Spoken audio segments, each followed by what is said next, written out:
नमस्कार, स्वागत है आपका हमारे यूट्यूब चैनल पर। बात करते हैं कक्षा 7 विषय हिंदी कार्यपत्रक 81 की 81 पे आपको कैसे कार्य करना होगा। यहाँ पे एक गद्यांश दिया गया है जिसको पढ़ने के उपरांत प्रश्नों के उत्तर देने हैं। पहला प्रश्न है, सलाम वालेकुम कहा था। तो ये इस गद्यांश के अनुसार टैक्सी ड्राइवर ने बोला था। वे तीनों एक दूसरे का मुँह ताकती रह गई, इसके लिए क्योंकि वे झूले झूले का मतलब नहीं समझी थी, इसीलिए। 3 नंबर राइट होगा। प्रश्न नंबर 3 की बात करें, टैक्सी रवाना हुई थी, श्रीनगर से रवाना हुई थी लद्दाख के लिए। हम एक दूसरे से मिलने पर किस तरह से अभिवादन करते हैं उसके बारे में लिखना है। तो यहाँ तो राम राम सा, जय श्री कृष्णा, श्री राधे, कुछ भी हम बोलते हैं जो वो अपने क्षेत्र के अनुसार लिख सकते हैं। निम्नलिखित का मिलान करना है। नमस्ते का मतलब होता है झूले झूले। दूसरा है वृक्ष का अर्थ होगा पेड़। वायुयान यानी हवाई जहाज होगा। सहेलियाँ यानी सखियाँ होगा। फिर अगला है, पता करके लिखिए अन्य भाषाओं में लोग अभिवादन कैसे करते हैं। तो जैसे नमस्कार, जय श्री राधे है, गुड मॉर्निंग है, खम्मा घनी है, सत श्री अकाल है, जय जनेन्द्र है, वणकम है, इस अलग अलग भाषाओं में करते हैं। लद्दाख का लद्दाखी होता है तो महाराष्ट्र का हो जाएगा मराठी या महाराष्ट्रियन। कश्मीर का कश्मीरी हो जाएगा, राजस्थान का राजस्थानी हो जाएगा। इस तरह से आप इस वर्कशीट को कंप्लीट करेंगे। उसके बाद बात करते हैं कार्यपत्रक 82 की। 82 में भी एक कहानी दी गई है, उसको पढ़ने के उपरांत प्रश्नों के उत्तर देने हैं। तीनों ने दोहरा करने का फैसला लिया। पास वाली इमारतों का, पुल के नीचे आधार दिया था ईंटों का। भावेश शाम होने से पहले किसके घर पहुंच गया था? वो अनिल और पंकज के घर पहुंच गया था। ईंटों के भट्टे में क्या काम हो रहा था? कोई ईंट बना रहा था, कोई भट्टे में डाल रहा था, कोई मिट्टी ला रहा था, कोई मिट्टी उसे गूंथता था। ये आदि काम हो रहे थे। ईंट बनाने में किन किन चीज़ों का प्रयोग होता है? तो मिट्टी है, पानी है, कोयला है, बुरादा आदि वस्तुओं का प्रयोग होता है। शब्दों के अर्थ लिखने। खंडर का मतलब होता है जीर्ण शीर्ण अवस्था में होता है। गूंदना मतलब मिलाना। इमारत यानी भवन, और निर्माण का मतलब होता है बनाना। फिर प्रश्न नंबर 7 की बात करते हैं, ईंट से क्या क्या बनते हैं आप लिख सकते हैं। जैसे मटका है, दीपक है, फूलदान है, खिलौने है, कुल्हाड़ है, बर्तन है, गुलदान है, क्लास है, सुराही है, आदि तरह के ये बर्तन बनाए जाते हैं। बात करते हैं कार्यपत्र के 83 की। 83 में एक कविता दी गई। इस कविता को आपको एक कहानी रूप में रूपांतरित करना है। जैसे तीकों ने तुम समोसे भाई पे आधारित है, तो इसको कहानी रूप में यहाँ रिक्त स्थान में आप अपने अनुसार लिख सकते हैं। यहाँ हमने लिखा वैसे आप भी टाइप कर सकते हैं। समोसे भाई आपका आकार तिकोना होता है, फिर भी आलू प्याज मसाले सब खा लिया। आपका मुंह छोटा सा है, पूरा तेल पी लिया। लोग ने आपको गरम गरम खाया, फिर भी लोग गरम गरम चाय मांग रहे हैं।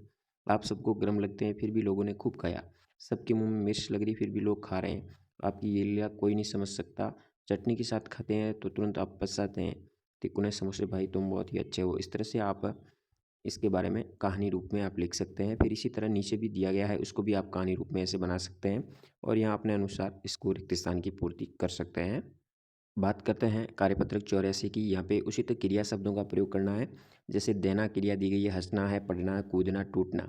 देना का यहाँ वाक्य के अनुसार दोगे हो जाएगा, हंसना का हंसने हो जाएगा, पढ़ना का पढ़ हो जाएगा। आराध्या सीढ़ियों से कूद रहा है, तो यहाँ कूदना का कूद हो जाएगा।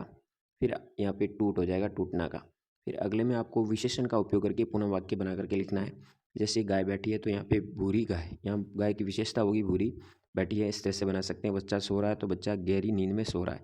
यहाँ गहरी नींद यहाँ पे एक विशेषण शब्द हो जाएगा। मुझे कुल्फी खानी है, मुझे ठंडी कुल्फी खानी है। यहाँ ठंडी शब्द है वो विशेषण शब्द होगा। चपरासी ने घंटी बजाई, तो यहाँ पे जोर से शब्द एक प्रयोग कर सकते हैं जो कि विशेषण शब्द होगा। बात करते हैं प्रश्न नंबर 3 की। यहाँ एक वर्गपैली दी गई। यहाँ से इस वर्गपैली में आपको क्रिया शब्दों को ढूंढ करके अलग करना है। जैसे सजाना, यहाँ एक क्रिया हुई। फिर जाना, इसी में से जाना हो ले सकते हो। खेलेंगे, ये खेलेंगे हो जाएगा। गाना है, गाना क्रिया हो जाएगी। जीतना है, फिर गरजना है। सुनाना, बनाएगा। निकला, दौड़ना, ये क्रिया शब्द प्रयोग हुए। इससे आधारित 4 वाक्यों का निर्माण करना है।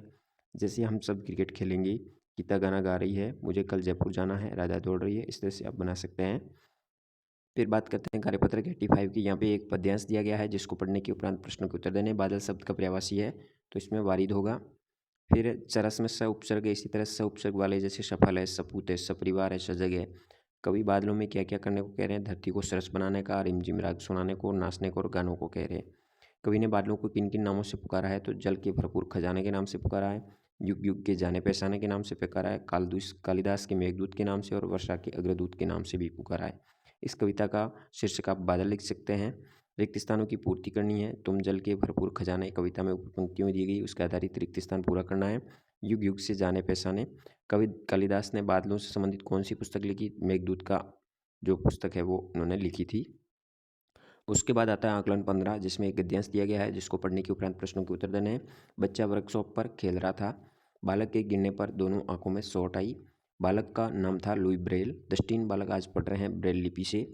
ब्रेल लिपि का उपयोग कौन करते हैं और क्यों? दृष्टिहीन लोगों के द्वारा किया जाता है, क्योंकि इसमें ऐसे अक्षर बनावट होती है जिसको स्पर्श कर से वो सीख सकते हैं। खेलते समय हम किन किन बातों का ध्यान रखें? सबसे पहले अपने आसपास कोई ऐसी नुकीला औजार या वस्तु नहीं होनी चाहिए जिसके गिरने या जिसके टकराने पर आपको नुकसान पहुँचे। दूसरा, ध्यानपूर्वक नियमों से खेलना चाहिए ताकि कोई ऐसा गलत कदम नहीं उठाना चाहिए जिससे कोई नुकसान हो। लाख का बहुवचन हो जाएगा लाखों, अक्षर का अक्षर हो जाएगा। नए शब्द बनाना, लिख से लिखावट बना सकते हो, लिखना, लिखाई, बहुत सारे शब्द बनते हैं। दृष्टि का दृष्टिहीन बन जाएगा। पर्यायवाची शब्द लिखने हैं, बादल के जलद हो जाएगा, वारिद हो जाएगा। धरती का भू, भूमि, धरा। फिर अपनी पसंद की एक कविता लिखनी, जैसे गरम गरम लड्डू सा सूरज लिपटा बैठा लाली में, सुबह सुबह रख आया कौन इसी आसमान की थाली में। इस तरह से आप कोई भी कविता की या पंक्तियाँ लिख सकते हैं। धन्यवाद। जानकारी अच्छी लगी तो वीडियो शेयर जरूर कीजिए। जय हिंद, वंदे मातरम।